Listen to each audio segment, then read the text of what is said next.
Messi পেনাল্টিটা miss করার লগে লগে পিছে যায় যে আউট করেছি কারবালি আর খিলখিলি আসতাছ মনে হচ্ছে দেখছি না কান পাতাই থাপড়া মারে করে জিলিঙ্গা লাগে এরবার।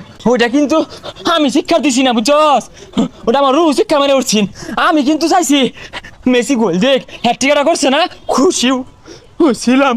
এইবারও মনে মনে খুশি যাতে একটা হ্যাট্রিক হরে।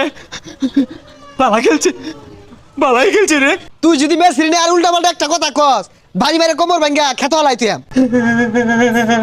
কি রে টয়লেটে কান্তা সসকে লাগিয়া বন্ধু আর কইস না, এমন একটা দল সাপোর্ট করি জন্মের পর তাই কে খালি চক্কু দিয়ে ওয়াটার আয়া পরে, কান্দুন ছাড়া আর কিচ্ছু চক্কে দেখতাছি না। না ঠিকই আছে, শুনো একটা কথা কই তোরে, যতদিন খেলা আছে বাইর হইস না, বাইর হইলে রাস্তা দেখলে পুলাহানে পিটটা আধি গুটি ভাঙ্গি আর একেবারে। বন্ধু তুই টিভিতে দেখ দেখি হয়নি, আমি এমনিতে বাইরে যাই গা। 14 সালে কোয়ার্টার ফাইনাল সেমিফাইনাল ফাইনাল খেললে হারলো, হ্যাঁ একটা একটা সবই খেলে, এইবার কোন যাবেন হরে।